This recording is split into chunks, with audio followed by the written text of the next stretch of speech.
ನಿನ್ನ ಪರಿಶುದ್ಧ ನಾಮ ಸ್ತೋತ್ರ ಮಾಡ್ತೀನಪ್ಪ.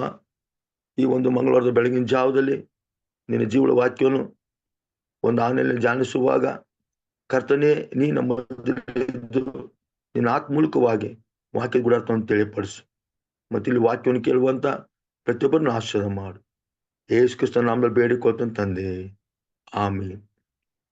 ಕರ್ತನ ಪ್ರಿಯರೇ, ನನಗೆ ಕೊಡಲ್ಪಟ್ಟಂತ ವಾಕ್ಯ ಭಾಗ ಮತ್ತಾಯನ ಬರೆದ ಸುವಾರ್ತೆ 4ನೇ ಅಧ್ಯಾಯ 18-20 ಅದಕ್ಕಾಗಿ ಇನ್ನೊಂದು ವಾಕ್ಯ ಲೂಕನ ಬರೆದ ಸುವಾರ್ತೆ 27ನೇ ಅಧ್ಯಾಯ 31-34. ಇದರ ಒಂದು ತಿಳಿಬರ ಏನಿದೆ ಅಂದ್ರೆ, ಸೀಮೋನ್ ಪೇತ್ರ ಬಂಡೆಯ ಮೇಲೆ ಎಂಬ ಕುರಿತು ನಾವು ಧ್ಯಾನಿಸೋಣ. ಮೊದಲಾಗಿ ಮತ್ತಾಯನ ಬರೆದ ಸುವಾರ್ತೆ 4ನೇ ಅಧ್ಯಾಯ 18-20 ಓದ್ತೀನಿ. ಹೀಗಿರುವಲ್ಲಿ ಯೇಸು ಗಲಿಲಾಯ ಸಮುದ್ರ ಬಳಿಯಲ್ಲಿ ತಿರುಗಾಡುತ್ತಿರುವಾಗ ಅಣ್ಣ ತಮ್ಮಂದಿರಿಬ್ಬರು ಬಲಿ ಬೀಸುವುದನ್ನು ಕಂಡನು. ಅವರು ಪೇತ್ರ ಎನಿಸಿಕೊಳ್ಳುವ ಸೀಮೋನ್ ಮತ್ತು ಅವನ ತಮ್ಮನಾದ ಆಂದ್ರೆಯ. ಅವರು ಬೆಸ್ತರು ಸಮುದ್ರದಲ್ಲಿ ಬಲಿ ಬೀಸುತ್ತಿದ್ದರು. ಅವರಿಗೆ ಆತನು, ನನ್ನ ಹಿಂದೆ ಬನ್ನಿರಿ, ಮನುಷ್ಯರು ನಡೆಯುವ ಬೆಸ್ತರನಾಗಿ ನಿಮ್ಮನ್ನು ಮಾಡುವೆನು ಎಂದು ಹೇಳುತ್ತಲೇ ಅವರು ತಮ್ಮ ಬಲೆಗಳನ್ನು ಬಿಟ್ಟು ಆತನ ಹಿಂದೆ ಹೋದರು. ಅದೇ ರೀತಿಯ ಕರ್ತನ ಪಿತೃಗಳೇ, ಮತ್ತೆ ಎರಡನೇದಾಗಿ ಲೂಕನ ಬರೆದ ಸುವಾರ್ತೆ 27ನೇ ಅಧ್ಯಾಯ 31-34 ಓದ್ತೀನಿ. ಸೀಮೋನನೇ, ನೋಡು, ಸೈತಾನನು ನಿಮ್ಮನ್ನು ಗೋಧಿಯಂತೆ ಒಣೆಯಬೇಕೆಂದು ಅಪ್ಪಣೆ ಕೇಳಿಕೊಂಡನು. ಆದರೆ ನಿನ್ನ ನಂಬಿಕೆ ಕುಂದಿ ಹೋಗಬಾರದೆಂದು ನಾನು ನಿನ್ನ ವಿಷಯದಲ್ಲಿ ದೇವರಿಗೆ ವಿಜ್ಞಾಪನೆ ಮಾಡಿಕೊಂಡೆನು. ನೀನು ತಿರುಗಿಕೊಂಡ ಮೇಲೆ ನಿನ್ನ ಸೋದರನ್ನು ದೃಢಪಡಿಸು ಎಂದು ಹೇಳಿದನು.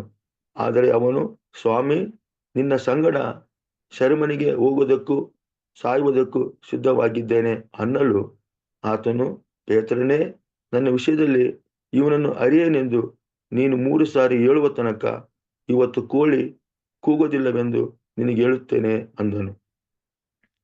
ಕರ್ತನ ಪ್ರೀತಿಯುಳ್ಳ ಪ್ರಿಯರೇ, ನಾವು ಈ ಒಂದು ಅಧ್ಯಾಯದಲ್ಲಿ ವಚನಗಳನ್ನು ಧ್ಯಾನಿಸಿದ್ದೇವೆ.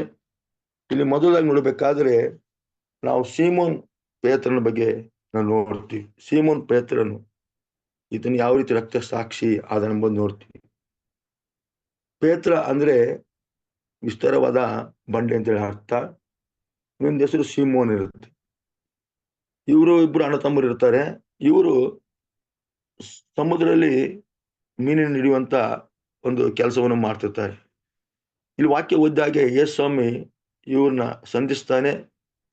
ಇವ್ರನ್ನ ತನ್ನ ಹಿಂದೆ ಬನ್ನಿರಿ ಅಂತೇಳಿ ಕರೆಯುವಾಗ ಇಲ್ಲಿ ಪೇತ್ರನು ಮತ್ತೆ ಅವನ ತಮ್ಮನ ಆಂದ್ರೆಯನು ಅವರು ತಮ್ಮ ಬಲಿಗಳನ್ನು ಬಿಟ್ಟು ಯೇಸು ಕರೆಯುವಿಕೆಗೆ ಒಳಗಾಗಿ ಆತನ ಹಿಂದೆ ಹಿಂಬಾಲಿಸಿ ಹೋಗ್ತಾರೆ. ಎಷ್ಟೋ ಕೆಲಸ ಇದ್ರೂ ಸಹ ಯೇಸು ಹಿಂಬಾಲಿಸಕ್ಕೆ ಪೇತ್ರನು ಸಿದ್ಧನಾಗ್ತಾನೆ. ಅದು ನಾವು ಈ ವಾಕ್ಯದಲ್ಲಿ ನೋಡ್ತೀವಿ. ಇಲ್ಲಿ ಸೀಮೋನಿಗೆ ಇನ್ನೊಂದು ಹೆಸರು ಪೇತ್ರ ಅಂತೇಳಿ ಕರೀತಾರೆ. ಮತ್ತೆ ಈತನು ಯೇಸುವಿನ 12 ಮಂದಿ ಅಪೊಸ್ತಲರಲ್ಲಿ ಒಂದು ಕೇಂದ್ರ ವ್ಯಕ್ತಿ ಆಗಿರ್ತಾನೆ. ಈತನು ಅಂದ್ರೆ ಯೇಸುವಿನ 12 ಮಂದಿ ಶಿಷ್ಯರಲ್ಲಿ ಪ್ರಮುಖ ವ್ಯಕ್ತಿ ಆಗಿರ್ತಾನೆ. ಈತನು ಮೊದಲಾಗಿ ಯೇಸು ಆಯ್ಕೆ ಮಾಡಿದ ವ್ಯಕ್ತಿಯಾಗಿ ನಾವು ಕಾಣ್ತೀವಿ ಬೈಬಲಲ್ಲಿ.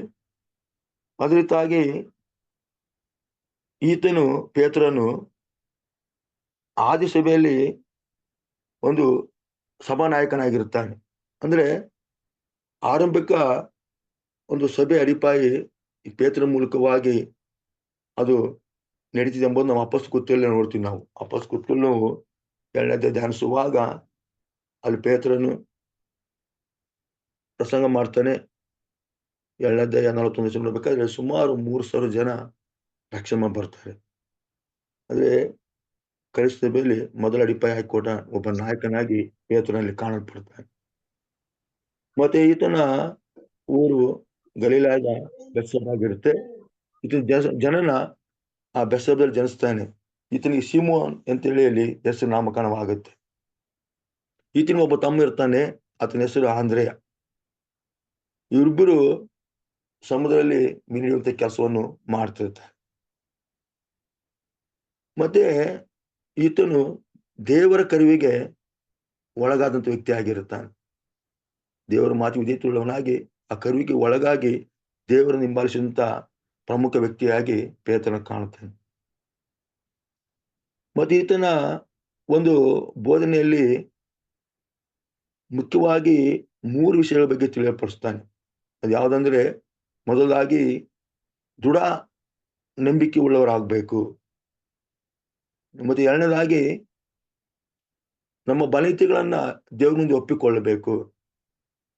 ಮತ್ತೆ ಮೂರನೇದಾಗಿ ಜೀವನ ಪರಿವರ್ತನೆ, ಅಂದ್ರೆ ಜೀವನ ಸರಿಪಡಿಸಿಕೊಂಡು ಕ್ರಿಸ್ತನಲ್ಲಿ ಜೀವಿಸಬೇಕು ಎಂಬುದು ಈತನ ಬೋಧನೆಯಲ್ಲಿ ನಾವು ಕಾಣ್ತೀವಿ. ಕರ್ತನ ಪಿತೃಗಳೇ, ಪೇತ್ರನು ಈ ಲೋಕದಲ್ಲಿ ಇರುವಾಗ, ಅಂದ್ರೆ ಯೇಸು ಸಂಗಡ ಆತನು ಕೆಲವು ಸಮಯ ಇರುವಾಗ ಆತನ ನಂಬಿಕೆ ಯಾವ ರೀತಿ ತಂಬೋದು ನಾವು ಸತ್ಯದಲ್ಲಿ ನೋಡ್ತೀವಿ. ನಾವು ಆತನ ನಂಬಿಕೆಯಲ್ಲಿ ಕುಂದಿ ಹೋಗುವಾಗ ತಿರುಗಿ ನಂಬಿಕೆಯಲ್ಲಿ ದೇವರ ಸಂಗಡ ಬಲವಂತಿದ್ದಾನೆ. ಒಂದ್ಸಾರಿ ಯೇಸುಸ್ವಾಮಿ ಸಮುದ್ರದಲ್ಲಿ ನಡೆದು ಬರುವಾಗ ಆತನು ಪೇತ್ರನಿಗೆ ಹೇಳ್ತಾನೆ, ನಾನು ನೀರಿನ ಮೇಲೆ ನಡೆದು ಬರ್ತೇನೆ ಅಂತ ಹೇಳ್ತಾನೆ. ಆಗ ಯೇಸುಸ್ವಾಮಿ ನಡೆದು ಬಾ ಅಂತ ಹೇಳ್ತಾನೆ. ನಡೆದು ಬರುವಾಗ ಅವನು ಆ ಕಡೆ ತಿರುಗಿ ಗಾಳಿ ಬೀಸೋದು ಕಂಡು ಅವನು ನೀರಿನ ಮುನಿಗೆ ಹೋಗ್ತಿರ್ತಾನೆ. ಆಗ ಯೇಸುವನ್ನು ಕೂಗ್ತಾನೆ, ಯೇಸುವೆ ಅಂತ ಕೂಗುವಾಗ ಯೇಸುವನ್ನು ಕೈ ಹಿಡಿದು ಮೇಲೆ ಕೆತ್ತಾನೆ. ಆಗ ಯೇಸು ಹೇಳ್ತಾನೆ, ಯಾಕೆ ಸಂದೇಹ ಪಟ್ಟಿ, ಅಲ್ಪವಿಶ್ವಾಸಿ ಅಂತ ಹೇಳ್ತಾನೆ. ಯಾಕೆ ನಂಬಿಕೆಯನ್ನು ಕಳ್ಕೊಂಡೆ ಅಂತ ಹೇಳ್ತಾನೆ. ಅಂದ್ರೆ ಈ ನಂಬಿಕೆ ಕುರಿತು ಪೇತ್ರನು ಯೇಸು ಸಂಗಡ ಇರುವಾಗ ಅದ್ರ ಬಗ್ಗೆ ಅವನು ತಿಳ್ಕೊಂಡಿದ್ದಾನು. ತಿರುಗಿ ಯೇಸುಸ್ವಾಮಿ ಅವನಿಗೆ ಕೈ ಹಿಡಿದ ಮೇಲೆ ಕೆತ್ತಾನೆ ಮತ್ತು ಅವನು ನಂಬಿಕೆಯಲ್ಲಿ ಬಲವಂತ. ಈ ರೀತಿ ಅನೇಕ ಸಂಗತಿಗಳನ್ನು ನಾವು ಸತ್ಯದಲ್ಲಿ ಕಾಣ್ತೀವಿ. ಅದರಿಂದ ಇದನ್ನ ಒಂದು ಬೋಧನೆಯಲ್ಲಿ ನಂಬಿಕೆಯಲ್ಲಿ ದೃಢವಾಗಿರ್ರಿ ಎಂಬುದು ನಾವು ನೋಡ್ತೀವಿ. ಈತನು ಸತ್ಯದಲ್ಲಿ 2 ಪತ್ರಿಕೆ ಬರೀತಾನೆ, 1 ಪೇತ್ರ 2 ಪೇತ್ರ. ನೀವು 1 ಪೇತ್ರ 5ನೇ ಅಧ್ಯಾಯ ನೋಡುವುದಾದರೆ ಅಲ್ಲಿ ನಂಬಿಕೆ ದೃಢವಾಗಿರ್ರಿ ಅಂತ ಹೇಳ್ತಾನೆ. 7 ವಚನದಲ್ಲಿ ನಂಬಿಕೆ ದೃಢವಾಗಿರ್ರಿ, ನಂಬಿಕೆಯನ್ನು ಕಳ್ಕೊಳ್ಬೇಡ್ರಿ ಅಂತ ಹೇಳ್ತಾನೆ. ಅದರಿಂದ ನಂಬಿಕೆ ಕುರಿತು ಬಹಳ ಪ್ರಮುಖವಾಗಿ ಈತನು ಬೋಧಿಸ್ತಾನೆ. ಅದು ಯಾರ ಮೇಲೆ ನಂಬಿಕೆ ಇಡಬೇಕಂದ್ರೆ ಯೇಸು ಕ್ರಿಸ್ತನ ಮೇಲೆ ನಂಬಿಕೆ ಉಳ್ಳವರಾಗಿರ್ರಿ ಎಂಬುದು ಈತನ ಪ್ರಬಲವಾದ ಒಂದು ಬೋಧನೆ ಆಗಿರುತ್ತೆ. ಮತ್ತೆ ಈ ಬೋಧನೆಯಲ್ಲಿ ಎರಡನೇದಾಗಿ ಬಲಹೀನತೆಯನ್ನು ಒಪ್ಪಿಕೊಳ್ಳುವಂತ ಬೋಧನೆ ಆಗಿದೆ. ಅದು ಬಲಹೀನತೆಗಳನ್ನು ಅಂದ್ರೆ ಪೇತ್ರನು ಆ ಕ್ಷಣವೇ ಒಪ್ಪಿಕೊಳ್ತಿದ್ದಾನೆ ಯಾವುದಾದ ಸಂಗತಿಗಳನ್ನು. ಆ ಕ್ಷಣವೇ ಆತನು ದೇವರ ಮುಂದೆ ಒಪ್ಪಿಕೊಳ್ತಿದ್ದಾನೆ. ಅಂದ್ರೆ ಕ್ಷಮಾಪಣೆ ಹೊಂದಲಿಕ್ಕೆ ಸಿದ್ಧನಾಗ್ತಿದ್ದಾನೆ. ಇದರಿಂದ ನಾವು ಸಹ ಯಾವಾಗಲೂ ಬಲಹೀನತೆಯನ್ನು ಒಪ್ಪಿಕೊಳ್ಳಕ್ಕೆ ಸಿದ್ಧರಾಗಬೇಕು ದೇವರ ಮುಂದೆ. ಬಲಹೀನತೆ ಒಪ್ಪಿಕೊಳ್ಳುವಾಗ ದೇವರು ಬಲಪಡಿಸ್ತಾನೆ. ಆತನು 1 ಪೇತ್ರ 5ನೇ ಅಧ್ಯಾಯ ಅಲ್ಲಿ ನೋಡ್ತೀವಿ ನಾವು 6 ವಚನ ಓಡ್ಬೇಕಾದ್ರೆ. ಅಲ್ಲಿ ದೇವರ ತ್ರಾಣಗಳ ಹಸ್ತದ ಕೆಳಗೆ ನಿಮ್ಮನ್ನು ನೀವು ತಗ್ಗಿಸಿಕೊಳ್ಳ್ರಿ, ಆತನ ತಕ್ಕ ಕಾಲದ ಮೇಲಕ್ಕೆ ತರ್ತಾನೆ ಅಂತೇಳಿ ತನ್ನ ಪತ್ರಿಕೆಯಲ್ಲಿ ಬರೀತಾನೆ. ಅಂದ್ರೆ ದೇವರಲ್ಲಿ ತಗ್ಗಿಸಿಕೊಳ್ಳೋದನ್ನ ಆತನು ಮೊದಲಾಗಿ ಬಯಸ್ತಾನೆ. ಯಾವಾಗ ನಾವು ದೇವರ ಹತ್ರ ತಗ್ಗಿಸಿಕೊಳ್ತೀವೋ ಆಗ ದೇವರು ನಮ್ಮನ್ನ ಬಲಪಡಿಸಿ ನಿಲ್ಲಿಸಲಿಕ್ಕೆ ಶಕ್ತನಾಗ್ತಾನೆ. ಅದು ಆತನ ಒಂದು ಬೋಧನೆಯಲ್ಲಿ ಪ್ರಾಮುಖ್ಯತೆ ಉಳ್ಳದಾಗಿರುತ್ತೆ. ಅಂದ್ರೆ ಪಾಪಿ ಮುಚ್ಚಿ ಹೊಂದಿಕೊಳ್ಳ್ರಿ. ನೀವು ವಾಪಸ್ ಕೂತ್ಕೊಳ್ಳಿ 2ನೇ ಅಧ್ಯಾಯದಲ್ಲಿ ಓದ್ಬೇಕಾದ್ರೆ ಅಲ್ಲಿ ಆತನ ಬೋಧನೆ ಅದಾಗಿರುತ್ತೆ. ನಿಮ್ಮ ಪಾಪನ ಅರಿಕೆ ಮಾಡಿಕೊಳ್ಳ್ರಿ, ಕ್ರಿಸ್ತನ ಕಡೆ ತಿರುಗಿಕೊಳ್ಳ್ರಿ. ಕ್ರಿಸ್ತನು ಪಾಪ ನಿವಾರಣೆ ಮಾಡುವಂತ ಒಬ್ಬ ವ್ಯಕ್ತಿಯಾಗಿ ನಮ್ಮ ಮಧ್ಯದಲ್ಲಿ ಬಂದಿದ್ದಾನೆ. ಎಲ್ಲರೂ ಪಾಪ ನಿವಾರಣೆ ಮಾಡುವಂತ ಯಜ್ಞವಾಗಿದ್ದಾನೆ. ಆತನ ಪಾಪ ಅಂತ ಶುದ್ಧಿ ಮಾಡ್ತಾನೆ ಅಂತೇಳಿ ಆತನ ಬೋಧನೆಯಲ್ಲಿ ಯೇಸು ಕ್ರಿಸ್ತನ ಬಗ್ಗೆ ಅಲ್ಲಿ ತಿಳಿಸ್ತಾನೆ. ಅಂದ್ರೆ ಯೇಸು ಕ್ರಿಸ್ತನ ನಂಬಿಕೆ ಇಡುವಾಗ, ಯೇಸು ಕ್ರಿಸ್ತನ ಬಂದು ನೀನು ಪಾಪ ಆಯ್ಕೆ ಮಾಡಿಕೊಳ್ಳುವಾಗ ನೀನು ಪಾಪದ ವಿಮೋಚನೆ ಹೊಂದಿತ್ತೆ ಅಂತೇಳಿ ತನ್ನ ಬೋಧನೆಯಲ್ಲಿ ಪ್ರಮುಖವಾಗಿ ಹೇಳ್ತಾನೆ. ಆಗ ಅನೇಕ ಜನಗಳಲ್ಲಿ ನಂಬೋದನ್ನು ನೋಡ್ತೀವಿ ಮತ್ತು ದೀಕ್ಷಾಸ್ತಿ ತೆಗೆದುಕೊಳ್ಳೋದನ್ನು ನೋಡ್ತೀವಿ. ಅದರಿಂದ ಕರ್ತನ ಪಿತೃಗಳೇ, ಈತನು ದೇವ್ರ ಮುಂದೆ ನಮ್ಮ ಬಲಿಯನ್ನು ಒಪ್ಪಿಕೊಳ್ಳ್ರಿ ಎಂಬುದು ಬಹಳ ಪ್ರಾಮುಖ್ಯತೆಯಾಗಿ ಹೇಳ್ತಾನೆ. ಮತ್ತೆ 3 ಸಂಗತಿ ಹೇಳ್ತಾನೆ ಅಂದ್ರೆ ಒಪ್ಪಿಕೊಳ್ಳೋದು ಮಾತ್ರ ಅಲ್ಲ, ಜೀವನ ಪರಿವರ್ತನೆ ಮಾಡಿಕೊಳ್ಳ್ರಿ. ಅಂದ್ರೆ ಜೀವನ ಸರಿಪಡಿಸಿಕೊಂಡು ಕ್ರಿಸ್ತನ ಒಟ್ಟಿಗೆ ಜೀವಿಸಿರಿ. ಇಲ್ಲಿ ನೋಡುವಾಗ ಪೇತ್ರನು ಸಹ ನಾವು ಎರಡನೇ ಅಧ್ಯಾಯದಲ್ಲಿ ಎರಡನೇ ವಿಷಯದಲ್ಲಿ ನೋಡಿದ್ವಿ ನಾವು ಯಾವುದು ಆ ಲೂಕ 22ನೇ ಅಧ್ಯಾಯ ಅದನ್ನು ನೋಡುವಾಗ ಅಲ್ಲಿ ಯೇಸು ಹೇಳ್ತಾನೆ, ಸಿಮೋನೆ ಸಿಮೋನೇ, ಸೈತನ ಹತ್ರ ಒಂದು ಅಪ್ಪಣೆ ಕೇಳ್ಕೊಳ್ತಾನೆ, ಏನಂದ್ರೆ ನಿನ್ನನ್ನು ಗೋಧಿಯಂತೆ ಕಾಲಕ್ಕೆ ತುಳಿಬೇಕಂತಿದ್ದಾನೆ, ಆದ್ರೆ ನಂಬಿಕೆಯಲ್ಲಿ ದೃಢನಾಗಿರು, ನೀನು ಜಯಿಸ್ತಿ, ದೃಢವಾಗಿ ನಂಬಿಕೆಯಲ್ಲಿ ದೃಢವಾಗಿರು, ನೀನು ಜಯಿಸಿದ ಮೇಲೆ ನೀನು ಇತರ ಸೋದರ ಬಲಪಡಿಸು ಅಂತ ಹೇಳುವಾಗ ಪೇತ್ರ ಹೇಳ್ತಾನೆ, ಸ್ವಾಮಿ ಏನ್ ನನಗೆ ಹೇಳ್ತಿಲ್ಲ, ನಾನು ನಿನ್ನ ಸಂಗಡ ಇರ್ತೀನಿ, ನಿನ್ನ ಸೆರೆಮನೆಗೆ ಹೋದ ಸಹ ನನ್ನ ಜೊತೆಗೆ ಬರ್ತೀನಿ, ನಿನ್ನ ಜೊತೆಗಿದ್ದು ನಾನು ಸಾಯಲಿಕ್ಕೂ ಸಿದ್ಧನಾಗಿದ್ದೇನೆ ಅಂತೇಳಿ ಯೇಸುಗೆ ಹೇಳ್ತಾನೆ. ಯೇಸು ಹೇಳ್ತಾನೆ, ಇಲ್ಲ, ನೀನು 3 ಸಾರಿ ನನ್ನ ವಿಷಯದಲ್ಲಿ ಈತ ಯಾರು ಗೊತ್ತಿಲ್ಲ ಅಂತೇಳಿ ಹೇಳ್ತಿ ಎಂಬುದು ಹೇಳ್ತಾನೆ. ನೋಡಿ ಆಶ್ಚರ್ಯಕರ ಮಾತು. ಅದೇ ರೀತಿಯಾಗಿ ಯೇಸುವಿನ ಒಂದು ಮಾಯಾಜಕನ ಕಾಯ್ಪಾನ ಒಂದು ಅಂಗಳಕ್ಕೆ ಹಿಡ್ಕೊಂಡು ಹೋದಾಗ ಯೇಸುವಿನ ಸಿಲುಬೆಸು ಮುಂಚೆ ಅಲ್ಲಿ ಪೇತ್ರ ಹಿಂದೆ ಹೋಗ್ತಾನೆ, ಏನು ನಡೀತಿ ನೋಡೋಣ ಅಂತೇಳಿ. ಆಗಲ್ಲಿ ಪೇತ್ರನ ಗುರುತಿರ್ತಾರೆ, ಅಲ್ಲಿ ಸ್ತ್ರೀಯರು, ಕೆಲ ವ್ಯಕ್ತಿಗಳು, ನೀನು ಯೇಸು ಸಂಗಡಿದಂತ ವ್ಯಕ್ತಿ ಅಲ್ಲವಾ ಅಂತ ಹೇಳುವಾಗ ಅಲ್ಲಿ 3 ಸಾರಿ ಅವನು ಯೇಸು ಯಾರು ನನಗೆ ಗೊತ್ತಿಲ್ಲ ಅಂತ ಹೇಳ್ತಾನೆ. ಅಂದ್ರೆ ಯೇಸು ಮಾತು ಅಲ್ಲಿ ನೆರವೇರ್ತಿದೆ. ಇದೆಲ್ಲ ಪೇತ್ರನು ಅನುಭವಿಸಿದ್ದಾನೆ. ಅನುಭವಿಸಿ ಆತನ ಬೋಧನೆಯಲ್ಲಿ ಅದು ಪ್ರಮುಖವಾಗಿ ಹೇಳ್ತಾನೆ. ಅಂದ್ರೆ ಯೇಸು ಇರೋ ಸಂದರ್ಭದಲ್ಲಿ ಪೇತ್ರನು ಯೇಸು ಸಂಗಡ ಯಾವಾಗಲೂ ಇರ್ತಿದ್ದ. ಯೇಸು ಯಾವ ಸ್ಥಳಕ್ಕೆ ಹೋಗ್ತಾನೋ ಆ ಸ್ಥಳಕ್ಕೆ ಪೇತ್ರನು ಮುಖ್ಯವಾಗಿ ಕರ್ಕೊಂಡು ಹೋಗ್ತಿದ್ದ. ಅದಕ್ಕಿಂತನು ಯೇಸುವಿನ ಒಂದು ಅಪೊಸ್ತಲರಲ್ಲಿ ಅವನು ಕೇಂದ್ರ ವ್ಯಕ್ತಿ ಆಗಿದ್ದನು. ಎಲ್ಲ ಸಮಯದಲ್ಲಿ ಯೇಸು ಸ್ವಾಮಿ ಜೊತೆ ಇರೋದನ್ನು ನಾವು ಕಾಣ್ತೀವಿ ಬೈಬಲಲ್ಲಿ. ಮತ್ತೆ ಅಲ್ಲಿ ಬಲಿತಿನ ಒಪ್ಪಿಕೊಳ್ಳೋದನ್ನು ಕಾಣ್ತೀವಿ. ಅದೇ ರೀತಿಯಾಗಿ ಇವನು ಮತ್ತೆ ತನ್ನ ಜೀವನ ಸರಿಪಡಿಸಿಕೊಂಡು ಕ್ರಿಸ್ತನ ಸಮ್ಮುಖ ಹೋಗೋದನ್ನು ಕಾಣ್ತೀವಿ. ಇನ್ನು ಅಪೊಸ್ತಲರು 1ನೇ ಅಧ್ಯಾಯ 8ನೇ ವಚನ ನೋಡ್ಬೇಕಾದ್ರೆ ಇಲ್ಲಿ ಪವಿತ್ರಾತ್ಮಗೋಸ್ಕರ ಕಾದುಕೊಂಡ್ರು. ಪವಿತ್ರಾತ್ಮ ಶಕ್ತಿ ಇವ್ರ ಮೇಲೆ ಬಂದಾಗ ಇವರು ಬಲವಾಗಿ ಸುವಾರ್ತೆಯನ್ನು ಸಾರಿಸ್ತಾರೆ, ಅನೇಕ ಕಡೆ ಹೋಗ್ತಾರೆ. ಪೇತ್ರನ ಸೆರೆಮನೆಗೆ ಹೋದನು, ಅನೇಕ ಜನ ಮಧ್ಯದಲ್ಲಿ ಹೋಗಿ ಕರ್ತನ ಕುರಿತು ದೃಢವಾಗಿ ಬೋಧನೆ ಮಾಡಿದನು. ಅದರಿಂದ ಕರ್ತನ ಬಿತ್ತುವರೆ ಯೇಸು ಹೇಳ್ತಾನೆ, ನೀನು 3 ಸಲ ನಡೆಯಲ್ಲ ಅಂತ ಹೇಳುವ, ನನಗೆ ಗೊತ್ತಿಲ್ಲ ಅಂತ ಹೇಳ್ತೀನಿ ನೀನು ಅಂತ ಹೇಳುವ, ಅದಿರಲಿಲ್ಲ ಅಂತಾನೆ. ಆದರೆ ಆ ಕಾರ್ಯ ನಡೀತಿದೆ. ಅದರಿಂದ ಇಲ್ಲಿ ಪೇತ್ರನ ತನ್ನ ಪ್ರಸಂಗ ಹೇಳ್ತಾನೆ, ಜೀವನ ಪರಿವರ್ತನೆ ಆಗ್ಬೇಕು. ಅಂದ್ರೆ ನಾವು ಕ್ರೈಸ್ತದ ನಾವುಗಳು, ಸೇವೆ ಮಾಡಿದ ನಾವುಗಳು ಕ್ರಿಸ್ತನ ಜೀವಿಸುವಾಗ ಜೀವಿತ ಕಷ್ಟಗಳು ಸಮಸ್ಯೆಗಳು ಬರ್ತವೆ. ಆದ್ರೆ ಒಂದ್ಸಲ ನಾವು ಯಾವ್ದನ್ನ ದೇವ್ರ ದೃಷ್ಟಿಯಲ್ಲಿ ಒಂದು ತಪ್ಪಾದ ಕಾರ್ಯಗಳು ಮಾಡಿದಾಗ, ಆ ತಪ್ಪಂತ ನಮ್ಗೆ ಸರಿ ಕಂಡಾಗ ನಾವು ಆ ಕ್ಷಣವೇ ದೇವ್ರ ಸಮ್ಮುಖದಲ್ಲಿ ಒಪ್ಪಿಕೊಂಡು ನಮ್ಮ ಜೀವನ ಸರಿಪಡಿಸಿಕೊಂಡು ಮುಂದೆ ಹೋಗುವಾಗ ದೇವರ ಪ್ರೀತಿಗೆ ನಾವು ಪಾತ್ರರಾಗ್ತೀವಿ. ಅದನ್ನೇ ಪೇತ್ರನು ನಮಗೆ ತನ್ನ ಒಂದು ಬೋಧನೆಯಲ್ಲಿ ಪ್ರಮುಖವಾಗಿ ತಿಳಿಸ್ತಾರೆ. ಅದರಿಂದ ಕರ್ತನ ಬಿತ್ತುವರೆ ಇಲ್ಲಿ ಪೇತ್ರನು ಈ ಒಂದು 3 ಸಂಗತಿಗಳನ್ನು ಹೇಳ್ತಾನೆ. ಅಂದ್ರೆ ದೃಢ ನಂಬಿಕೊಳ್ಳುವವರಾಗಿರಿ, ಭಲೀತೆಯನ್ನು ನೀವು ಒಪ್ಪಿಕೊಳ್ಳ್ರಿ, ಮತ್ತು ಜೀವನ ಸರಿಪಡಿಸಿಕೊಂಡು ಕ್ರಿಸ್ತನೊಟ್ಟಿಗೆ ನೀವು ಸೇರುವಂತರಾಗ್ರಿ ಅಂತ ಹೇಳ್ತಾರೆ. ಇಲ್ಲಿ ಪೇತ್ರನ ಒಂದು ಕೊನೆ ಒಂದು ಸಾವು ಹೇಗಾಗ್ತಂದ್ರೆ, ಪೇತ್ರನು ರೋಮಕ್ಕೆ ಪ್ರಯಾಣಿಸ್ತಾನೆ ಅಂತೇಳಿ ಚರಿತ್ರೆ ಹೇಳ್ತಿದೆ. ಅಲ್ಲಿ ನೀರೋ ಚಕ್ರವರ್ತಿ ಅಡಿಯಲ್ಲಿ ಈತನಿಗೆ ಶಿಲುಬೆಗೆ ಏರಿಸ್ತಾರೆ. ಆತ ರಕ್ತ ಸಾಕ್ಷಿ ಆಗ್ತಾನೆ. ಯಾರು? ಪೇತ್ರನು. ಎಲ್ಲಿ? ಚಕ್ರವರ್ತಿಯಾದ ಅಂದ್ರೆ ನೀರೋ ಚಕ್ರವರ್ತಿಯಾದ ಅಡಿಯಲ್ಲಿ ಈತನಿಗೆ ಶಿಲುಬೆಗೆ ಏರಿಸ್ತಾರೆ. ಈತನ ಶಿಲುಬೆಗೆ ಯೇಸು ಮುಂಚೆ ಈತೊಂದು ಮಾತು ಹೇಳ್ತಾನೆ, ಏನಂದ್ರೆ ಯೇಸುನ ಹೇಗೆ ಶಿಲುಬೆ ಏರಿಸಿದ್ರು ಹಾಗೆ ಬೇಡ, ನನ್ನ ತಲೆ ತೆಳಗ್ ಮಾಡಿ ಶಿಲುಬೆಗೆ ಏರಿಸ್ರಿ ಅಂತಾನೆ. ಕಾರಣ ಅಂದ್ರೆ ಅಷ್ಟು ಯೋಗ್ಯತೆ ನಾನೆಲ್ಲ ಯೇಸುನ ಹೀಗೆ ನಾನಿಲ್ಲ ಅಂತ ಅನ್ನೋ ಒಂದು ಭಾವನೆಯಲ್ಲಿ ಮೂಡ್ತು. ಈತನು ಕೊನೆಯದಾಗಿ ಶಿಲುಬೆಗೆ ಎಲ್ಲಿ ತನ್ನ ಪ್ರಾಣವನ್ನು ಒಪ್ಪಿಸಲ್ಪಡ್ತಾನೆ, ರಕ್ತ ಸಾಕ್ಷಿ ಆಗ್ತಾನೆ. ಈತನಿಗೆ ಒಂದು ಒಂದು ಏನು ಚಿತ್ರ ಏನ್ ಹೇಳ್ತಾರೆ ಅಂದ್ರೆ, ಈತನ ಒಂದು ಆಕಾರ ಏನಂದ್ರೆ ಸ್ವರ್ಗದ ಸಾಮ್ರಾಜ್ಯದ ಕೀಲು ಹಿಡಿದಿರುವ ವ್ಯಕ್ತಿ ಅಂತೇಳಿ ಚಿತ್ರಿಸಲ್ಪಡ್ತಾರೆ. ಅಂದ್ರೆ ಎಸ್ಎಂಎ ನಾವು ನೋಡ್ತೀವಿ, ಯಾವ್ದು ಮತ್ತೊಂದು ಬಸ್ ಸುವಾರ್ತೆ 16ನೇ ಅಧ್ಯಾಯದಲ್ಲಿ ನೋಡ್ಬೇಕಾದ್ರೆ ಇಲ್ಲಿ ಮತ್ತಾಯ 16ನೇ ಅಧ್ಯಾಯ ಯೇಸು ಹೇಳ್ತಾನೆ, ಏನಂದ್ರೆ ಅಲ್ಲಿ ಶಿಷ್ಯನಿಗೆ ಕೇಳ್ತಾನೆ, ಜನಗಳು ನನಗೆ ಏನಂತ ಕರೀತಾರೆ ಅಂತ ಕೇಳುವಾಗ ಅಲ್ಲಿ ಕೆಲವು ಶಿಷ್ಯರು ಹೇಳ್ತಾರೆ, ನಿನ್ನನ್ನು ಕೆಲವರು ಸ್ನಾನಕಾದಿಯವನು ಅಂತಾರೆ, ಕೆಲವರು ಹಿರಿಯನ್ ಅಂತಾರೆ, ಇನ್ನು ಬೇರೆ ಕೆಲವರು ಯೆರೆಮೀಯನು ಅಂತಾರೆ, ಇನ್ನು ಕೆಲವರು ಪ್ರವಾದಿಯಲ್ಲಿ ಒಬ್ಬನಂತಾರೆ ಅಂತ ಹೇಳ್ತಾರೆ. ಹಾಗೆ ಸ್ವಾಮಿ ಪೇತ್ರನು ಕೇಳ್ತಾನೆ, ಮತ್ತೆ 16-15 ವಚನದಲ್ಲಿ ಅಲ್ಲಿ ಸೀಮೋನ್ ಪೇತ್ರನು ಹೇಳ್ತಾನೆ 16-16ರಲ್ಲಿ, ನೀನು ಬರಬೇಕಾಗಿರುವ ಕ್ರಿಸ್ತನು ಜೀವ ಸ್ವರೂಪನಾದ ದೇವಕುಮಾರನೆಂದು ಉತ್ತರ ಕೊಟ್ಟ. ನೋಡಿ, ಯೇಸು ಸಾಮಾನ್ಯ ಪೇತ್ರನು ನೀನು ಬರಬೇಕಾಗಿರುವ ಕ್ರಿಸ್ತನು ಜೀವ ಸ್ವರೂಪ ದೇವಕುಮಾರ ಎಂದು ಉತ್ತರ ಕೊಟ್ಟಾಗ ಅಲ್ಲಿ ಯೇಸು ಈ ಗುಟ್ಟು ನೀನು ತಿಳಿಸಿದವನು ದೇವರಂತ ಹೇಳ್ತಾನೆ.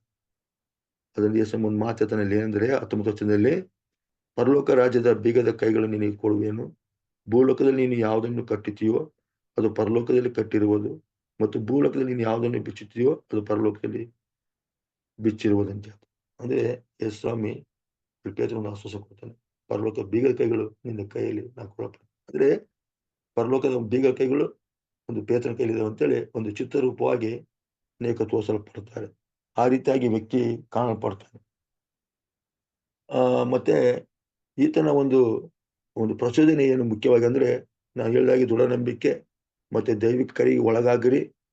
ಅಷ್ಟು ಮಾತ್ರ ಅಲ್ಲ, ದೇವರ ಪ್ರಭಾವವನ್ನು ನೀವು ಸಂಪೂರ್ಣ ಹೊಂದಿಕೊಳ್ಳ್ರಿ ಎಂಬುದು ಈತನ ಪ್ರಮುಖವಾಗಿರುತ್ತೆ. ಅಂದ್ರೆ ನಾವು ದೇವರ ಕರೆಗೆ ಒಳಗಾಗಿ ನಾವು ಯಾವಾಗಲೂ ಇರುವಂತರಾಗಬೇಕು. ಆತನ ಒಂದು ಸ್ವರವನ್ನು ಕೇಳುವಂತರಾಗಬೇಕು. ಆ ಸ್ವರಕ್ಕೆ ವಿಧೇಯತೆಯುಳ್ಳವರಾಗಿ ಆತನ ಹಿಂಬಾಲಿಸಬೇಕು. ಅಷ್ಟು ಮಾತ್ರ ಅಲ್ಲ, ನಾವು ಆತನ ಒಂದು ಸಮ್ಮುಖದಲ್ಲಿ ಪ್ರತಿದಿನ ಜೀವಿಸಬೇಕು. ಮತ್ತು ಆತನ ಒಂದು ಸಮ್ಮುಖದಲ್ಲಿ ನಾವು ಯಾವಾಗಲೂ ಆತನ ದರ್ಶನವನ್ನು ಅಪೇಕ್ಷಿಸುವಂತಹ ವ್ಯಕ್ತಿಗಳಾಗಿ ನಾವು ಸೇವಕರಲ್ಲಿ ಇರಬೇಕೆಂಬುದು ಪೇತ್ರನಾಗಿರುತ್ತೆ.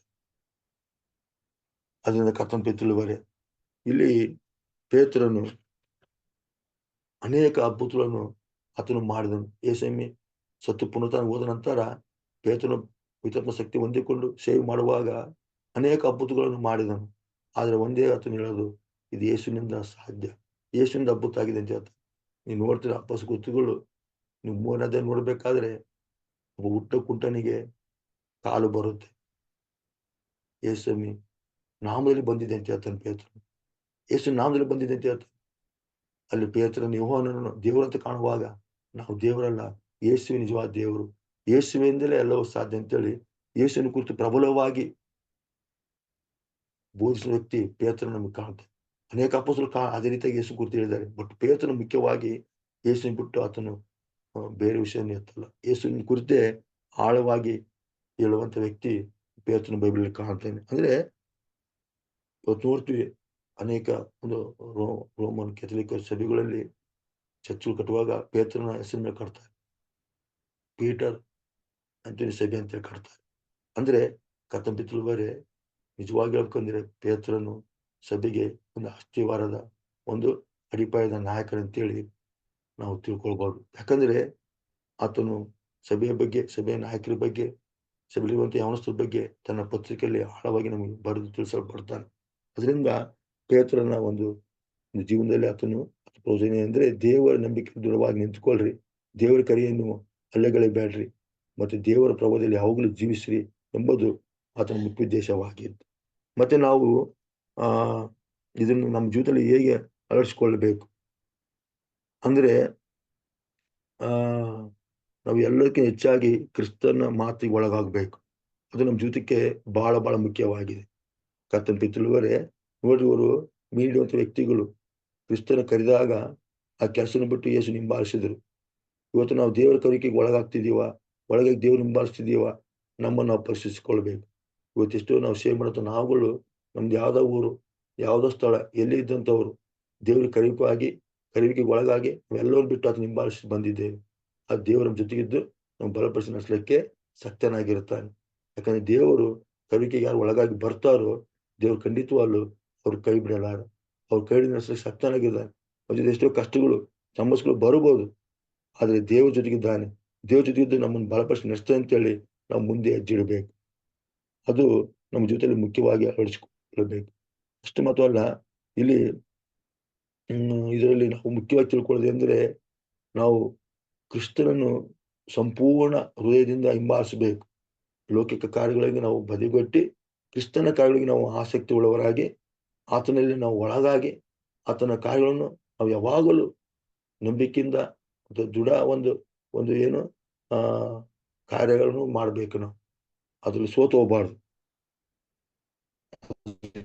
ಬಹಳ ಪ್ರಾಮುಖ್ಯತೆ ನಾವು ಕೊಡಬೇಕು. ಅದೇ ರೀತಿಯಾಗಿ ಇವತ್ತೆಷ್ಟು ಜನಗಳು ದೇವರ ಆಲಯಕ್ಕೆ ಬನ್ನಿ, ದೇವರ ಆರಿಸ್ತಂದ್ರೆ ಅವ್ರು ಕೆಲಸ ಬಿಟ್ಟು ಬರ್ಲಿಕ್ಕೆ ಹಿಂಜರಿತಾರೆ. ಆ ದಿನದಲ್ಲಿ ಇವರು ಪೇತ್ರ ಮತ್ತು ಆಂದ್ರೆ ನೋಡ್ರಿ ಅಣ್ಣ ತಮ್ಮಿಬ್ಬರು ಮೀನು ಹಿಡಿಯುವಂಥವ್ರು ಯೇಸು ಕರೆಯುವಾಗ ಅವರ ಬಲೆಯನ್ನು ಬಿಟ್ಟು ಯೇಸು ಹಿಂಬಾಲಿಸಿದ್ರು. ಇಷ್ಟ ಕ್ರೈಸ್ತ ನೋಡ್ಬೇಕಾದ್ರೆ ನಾವು ಚರ್ಚೆಗೆ ಕರಿತಿರ್ತೀವಿ, ಬನ್ರಪ್ಪ ಭಾನುವಾರ ಅಂದ್ರೆ ಕೆಲವೊಬ್ಬರು ಕೆಲಸದಿಂದ ಒಳಗಾಗ್ಬಿಡುತ್ತೆ. ಹಾಗಿರಬಾರ್ದು. ನಾವು ಯೇಸು ಕರೆಯುವಿಕೆ ನಾವು ಒಳಗಾಗ್ಬೇಕು. ಒಳಗಾಗಿ ಬಂದು ದೇವರನ್ನ ಆರಿಸಬೇಕು. ಆತನ ಕರೆಯುವಿಕೆಗೆ ಒಳಗಾಗಿ ಯಾರು ಬರ್ತಾರೋ, ಸಂಪೂರ್ಣ ಹೃದಯದಿಂದ ಆತನ ಯಾರು ಆರಾಧನೆ ಮಾಡ್ತಾರೋ, ಖಂಡಿತವಾಗಿ ದೇವರು ಅವ್ರನ್ನ ಆಶೀರ್ವಾದ ಮಾಡ್ತಾನೆ. ಅದರಿಂದ ಕರ್ತನ ಪ್ರೀತಿಯುಳ್ಳವರೇ, ನಮ್ಮ ಜೀವಿತವನ್ನು ಕರ್ತನಿಗೆ ಒಪ್ಪಿಸಬೇಕು. ಮತ್ತೆ ವೈಫಲ್ಯದ ಮೂಲಕ ಬೆಳವಣಿಗೆ ಅಂದ್ರೆ ಇಲ್ಲಿ ನೋಡ್ರಿ, ಪೇತ್ರನು ಯೇಸುವಿನ ನಿರಾಕರಣೆ ಮಾಡುವಾಗ ಮತ್ತೆ ಪುನಃಸ್ಥಾಪನೆ ತಿರುಗುತ್ತಾನೆ. ಅಂದ್ರೆ ನಮ್ಮ ವೈಫಲ್ಯಗಳು ಒಪ್ಪಿಕೊಳ್ಬೇಕು. ನಮ್ಮ ವೈಫಲ್ಯ ಒಪ್ಪಿಕೊಂಡು ದೇವ್ರ ಕಡೆ ನಾವು ತಿರುಗಿಕೊಳ್ಬೇಕು. ನಮ್ಮ ತಪ್ಪುಗಳು ಯಾವಾಗ ನಾವು ಮಾಡ್ತೀವೋ ತಪ್ಪುಗಳನ್ನ ಸರಿಪಡಿಸಿಕೊಳ್ಬೇಕು. ದೇವರ ಮುಂದೆ ತಪ್ಪುಗಳು ಒಪ್ಪಿಕೊಂಡು ಪಾಪ ಅರಿಕೆ ಮಾಡಿಕೊಂಡು ನಮ್ಮ ಜೀವ ಸರಿಪಡಿಸಿಕೊಂಡು ಮತ್ತೆ ಕ್ರಿಸ್ತನಲ್ಲಿ ಬೆಳೆಯುವಂಥದ್ದಾಗಬೇಕು. ಅದು ಯೇಸು ನಮ್ಮಿಂದ ಬಯಸ್ತಾನೆ. ನಾವು ಕೈ ಸುತ್ತ ಬಿದ್ದು ಹೋಗಬಾರ್ದು. ಎಷ್ಟು ಜನ ಮಾಡ್ತಾರೆ, ಪಾಪ ಮಾಡಿರ್ತಾರೆ, ತಿರ್ಗಿ ದೇವರು ನಮ್ಗೆ ಮನ್ನಿಸ್ತಾನಿಲ್ಲ ಅಂತೇಳಿ ಮತ್ತೆ ಅವರು ಕ್ರಿಸ್ತ ಬಳಿ ಬರೋದೇ ಮತ್ತೆ ಪಾಪಕಾರ ಹೆಚ್ಚಾಗಿ ಮಾಡಿ ಇದು ಪಾಪದಲ್ಲಿ ನಶಿಸಿ ಹೋಗ್ತಾರೆ. ಆ ರೀತಿ ಅಲ್ಲ. ಸ್ವಾಮಿ ಶ್ರಮಪಡ ಕೂಡ ದೇವರಾಗಿದ್ದ. ಅದರಿಂದ ಕರ್ತನ ಪ್ರೀತಿಯುಳ್ಳವರೇ, ಪೇತ್ರನ ಮಾತೆಂದರೆ ಪರಿವರ್ತನೆ ಜೀವಿತ ದೇವರು ಬಯಸ್ತಾನೆ. ಪರಿವರ್ತನೆಗೊಂಡು ಕರ್ತನ ಸಮ್ಮುಖದಲ್ಲಿ ಬರಬೇಕು. ಕರ್ತನ ಖಂಡಿತವಾಗಲು ತನ್ನ ಸಮ್ಮುಖದಲ್ಲಿ ಬರೋವನ್ನ ಆತನು ಕೈ ಬಿಡಲಾರ. ಅದರಿಂದ ಪೇತ್ರನ ಕುರಿತು ನಾವು ಧ್ಯಾನಿಸಬೇಕಾದರೆ ಕರ್ತನ ಪ್ರೀತಿಯುಳ್ಳವರೇ, ಮುಖ್ಯವಾಗಿ ಪೇತ್ರನು ಯೇಸು ಹಿಂಬಾಲಿಸಿದ ವ್ಯಕ್ತಿಯಾಗಿದ್ದನು. ಯೇಸುವಿನ ಬಗ್ಗೆ ಬಲವಾಗಿ ಸುವಾರ್ತೆಯನ್ನು ಸಾರಿದನು. ಅಷ್ಟು ಮಾತ್ರ ಅಲ್ಲ, ಪೇತ್ರನ ಒಂದು ಗುಣಲಕ್ಷಣಗಳು ಎಂದರೆ ಕ್ರಿಸ್ತ ನಂಬಿಕೆಯಲ್ಲಿ ದೃಢವಾಗಿರಿ. ಏನೇ ಕಷ್ಟ ಬರಲಿ, ಏನೇ ಸಮಸ್ಯೆ ಬರಲಿ, ಏನೇ ಚಿಂತೆ ಬರಲಿ, ದೇವ್ರ ಬಿಟ್ಟು ನೀವು ಕದಲಬಾರ್ರಿ. ದೇವರಲ್ಲೇ ಒಂದಾಗಿದ್ದು ಮುಂದೆ ಹೋಗ್ರಿ ಅಂತೇಳಿ ಆತನು ತನ್ನ ಒಂದು ಪತ್ರಿಕೆಯಲ್ಲಿ ತಿಳಿಯಪಡಿಸ್ತಾನೆ. ಈ ದಿನ ಮೇಲೆ ಕ್ರೈಸ್ತದ ನಾವುಗಳು ಸಹ ಸೇವೆ ಮಾಡುವಾಗ ಅನೇಕ ಕಷ್ಟಗಳು ಬರ್ತವೆ, ಅನೇಕ ಸಮಸ್ಯೆಗಳು ಬರ್ತವೆ, ಅನೇಕ ತೊಂದರೆಗಳು ಬರ್ತವೆ. ಆದರೆ ಕರ್ತನ ಪ್ರೀತಿಯುಳ್ಳವರೇ, ನಾವು ದೇವರಾಗಿ ಜೀವಿಸೋಣ. ದೇವರು ನಮ್ಮನ್ನು ಕೈ ಬಿಡಲಾರ. ದೇವ್ರ ಕೈ ನಡೆಸಲಿಕ್ಕೆ ಸಕ್ತನಾಗಿರ್ತಾನೆ. ನಮ್ಮ ಜೀವಿತವೆಲ್ಲ ಕರ್ತನಿಗೆ ಆಗಿರ್ಬೇಕು. ಒಂದು ಗೋಧಿ ಕಾಳು ಭೂಮಿಲಿ ಬಿದ್ದು ಸತ್ತರೆ ಅದು ಬಹಳ ಫಲ ಕೊಡ್ತದೆ ಅಂತ. ನನ್ನ ಸೇವೆ ಮಾಡುವವನು ನಿಂದೆ ಬರಲಿ, ನಾನು ಸಂಗಡಿ ಇರ್ತೇನೆ ಅಂತೇಳಿ ಯೆಶಾಯ ಹೇಳ್ತಾನೆ. ನಾನು ಪ್ರತಿಫಲ ಕೊಡ್ತೇನೆ ಅಂತ ಹೇಳ್ತಾನೆ. ನೀವು ಓದು ದಿನ ಮಂದಿರ ನೀವು ಧ್ಯಾನಿಸಿದ್ರಿ, ಅನೇಕ ರಕ್ತ ಸಾಕ್ಷಿ ವ್ಯಕ್ತಿಗಳನ್ನು ನೋಡ್ತೀನಿ ನಾವು. ಅಪೊಸ್ತಲರು ಎಲ್ಲರೂ ರಕ್ತ ಸಾಕ್ಷಿಗಳಾದರು. ಕ್ರಿಸ್ತನಿಗೆ ತಮ್ಮ ಪ್ರಾಣವನ್ನು ತ್ಯಾಗ ಮಾಡಿದರು. ಪೇತ್ರನು ಯೇಸು ಸ್ವಾಮಿ ಇರುವ ಸಂದರ್ಭದಲ್ಲಿ ನಂಬಿಕೆಯಲ್ಲಿ ಬಲನ ಆಗಿರ್ಬೋದು. ನಂಬಿಕೆಯಲ್ಲಿ ಮತ್ತೆ ತಿರುಗಿ ಅವನು ದೃಢ ಹೊಂದುತ್ತಾನೆ. ತಪ್ಪನ್ನು ಒಪ್ಪಿಕೊಳ್ತಾನೆ. 3 ಸಾರಿ ಸುಳ್ಳು ಹೇಳಿರ್ಬೋದು. ಆ ಶ್ರಮಪಡ ಹೊಂದಿಕೊಳ್ತಾನೆ, ಪಶ್ಚಾತ್ತಾಪಡ್ತಾನೆ. ಕ್ರಿಸ್ತನ ಸೇವೆಯನ್ನು ಬಲವಾಗಿ ಮಾಡ್ತಾನೆ. ಇದೇ ಯೇಸು ನಮ್ಮಿಂದ ಬಯಸೋದು. ಅದರಿಂದ ಈ ದಿನಮಾನದಲ್ಲಿ ಕರ್ತನ ಮಕ್ಕಳಾದ ನಾವು ಸೇವೆ ಮಾಡೋದಾಗಿರ್ಬೋದು, ವಿಶ್ವಾಸಗಳಾಗಿರ್ಬೋದು, ಯಾರಾಗಿರ್ಬೋದು, ಕ್ರಿಸ್ತನಲ್ಲಿ ಬಂದಿದ್ದೇವೆ ಅಂದರೆ ಕ್ರಿಸ್ತನಿಗಾಗಿ ಜೀವಿಸುವನು. ಕ್ರಿಸ್ತನಿರುವವನು ಅವನು ನಿಜವಾಗಲು ಒಂದಿನ ಕೀರ್ತಿ, ಪ್ರಭಾವ, ಮಾನ ಹೊಂದುತ್ತಾನೆ ಅಂತೇಳಿ ನಾವು ದೇವಾಕ್ಯಲ್ಲಿ ನೋಡ್ತೀವಿ. ಕ್ರಿಸ್ತನು ತನ್ನ ನಂಬಿದವರನ್ನು ಯಾವತ್ತೂ ಕೈ ಬಿಡಲಾರ. ಅವ್ರಿಗೆ ನಿತ್ಯರಾಜ್ಯ ಕೊಡ್ತಂತೆ ಅದನ್ನು ನಿತ್ಯರಾಜ್ಯ ಕೊಟ್ಟೇ ಕೊಡ್ತಾರೆ. ಈ ಲೋಕದಲ್ಲಿರುವಂಥ ನಾವುಗಳು ಸ್ವಲ್ಪ ಸಮಯ ಕಷ್ಟಕ್ಕೆ, ಬಾಧಕ್ಕೆ, ಹಿಂಸೆಗೆ ಒಳಗಾಗಬಹುದು.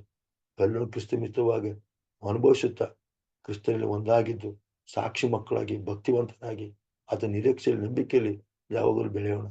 ದೇವರು ನಮ್ಮ ಸಂಗಡದ ಬಲಪಡಿಸಲಿಕ್ಕೆ ಸಕ್ತನಾಗಿರ್ತಾರೆ. ದೇವರ ವಾಕ್ಯನ ಆಶೀರ್ವಾದ ಮಾಡಲಿ.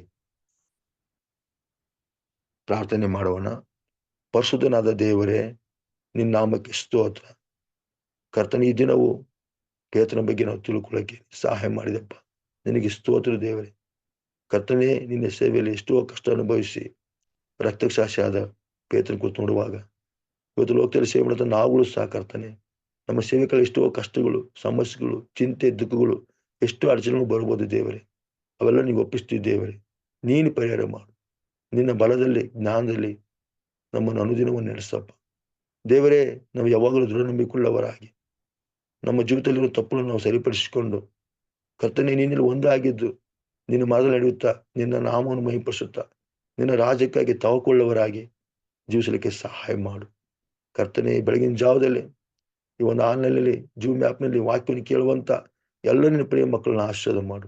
ಇವತ್ತು ಯಾರ್ಯಾರು ಕಷ್ಟದಲ್ಲಿದ್ದಾರೋ, ಸಮಸ್ಯೆಗಳಲ್ಲಿದ್ದಾರೋ, ಚಿಂತೆಗಳಲ್ಲಿದ್ದಾರೋ, ದುಃಖದಲ್ಲಿದ್ದಾರೋ, ವೇದನೆಯಲ್ಲಿದ್ದಾರೋ, ಇನ್ನು ಬೇರೆ ಬೇರೆ ತೊಂದರೆಗಳಿದ್ದಾರೋ ಎಲ್ಲ ಬಲ್ಲಂತ ದೇವರಾಗಿದ್ದಿ.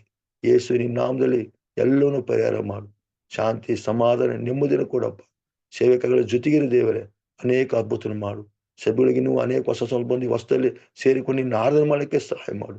ಅನೇಕ ಜನ ರಕ್ಷಣೆ ಬರಲಿಕ್ಕೆ ಸಹಾಯ ಮಾಡು. ಸಭೆಗಳಿಗೆ ಬೇಕಾದ ಎಲ್ಲ ಸಹಾಯಗಳು ಮಾಡು. ಸೇವಕರಿಗೆ ಬೇಕಾದ ಎಲ್ಲ ಸಹಾಯಗಳು ಮಾಡು. ವಿಶ್ವಾಸಿಗಳು ಬೇಕಾದ ಎಲ್ಲ ಸಹಾಯಗಳು ಮಾಡು. ಈ ಹೊಸಲ್ಲ ಕರ್ತನೆ, ಅನುದಿನವೂ ಕರ್ತನೆ, ನಿನ್ನ ದೃಢವಾದ ನಂಬಿಕೆಯಲ್ಲಿ ಉಳ್ಳವರಾಗಿ ನಿನ್ನಲ್ಲಿ ಆತುಕೊಂಡು ನಿನ್ನೊಂದು ಒಂದು ಭಯಭಕ್ತಿಯಲ್ಲಿ ಅನುದಿನ ಬೆಳಲಿಕ್ಕೆ ಪ್ರತಿಯೊಬ್ಬರು ನೀನು ಬಲಪಡಿಸು. ನಮ್ಮ ಕಲಚಪ ಸಂಸ್ಥೆಯನ್ನು ಆಶೀರ್ವಾದ ಮಾಡು. ಅದು ಮುಖ್ಯಸ್ಥರನ್ನು ಆಶೀರ್ವಾದ ಮಾಡು. ನಡೆಯುವಂಥ ಎಲ್ಲ ಸೇವೆಗಳನ್ನು ಆಶೀರ್ವಾದ ಮಾಡು. ಇವುಗಳಿಗೆ ಸಹಾಯ ಮಾಡೋ ಪ್ರತಿಯೊಬ್ಬ ಸಹಾಯಕರನ್ನು ಆಶೀರ್ವಾದ ಮಾಡು. ಇನ್ನು ಹೆಚ್ಚಾಗಿ ಅವ್ರು ಸಹಾಯ ಮಾಡಲಿಕ್ಕೆ ಆರ್ಥಿಕ ಹೆಚ್ಚಾಗಿ ಅವ್ರನ್ನ ಬಲಪಡಿಸಪ್ಪ. ನೀನು ಸೇವೆಕಾಗಳಿಗೆ ಬೇಕಾದ ಎಲ್ಲ ಸಹಾಯಗಳು ನೀನು ಮಾಡು. ಕರ್ತನಿ ಬೆಳಗಿನ ನಮ್ಮ ಪ್ರಾರ್ಥನೆ ಕೇಳೋದಕ್ಕೆ ಸ್ತೋತ್ರ. ನೀವು ಮಾಡಿದ ಉಪಕಾರಕ್ಕೆ ಸ್ತೋತ್ರ. ಯೇಸು ಕ್ರಿಸ್ತನ ಶ್ರೇಷ್ಠ ನಾಮದಲ್ಲಿ ಬೇಡಿಕೊಳ್ತೀನಿ ತಂದೆ, ಆಮೆನ್. ನನ್ನ ಮನವೇ ಯೆಹೋವನನ್ನು ಕೊಂಡಾಡು, ನನ್ನ ಸರ್ವನಿಧಿಗಳು ನನ್ನ ಮನವೇ ಯೆಹೋವನನ್ನು ಕೊಂಡಾಡು, ಆತನು ಮಾಡಿದ ಮರಿಬೇಡ. ಎಲ್ಲರೂ ಕರ್ತನಾಮದಲ್ಲಿ ಪ್ರೈಸ್ ಲಾರ್ಡ್. ಎಲ್ಲರಿಗೂ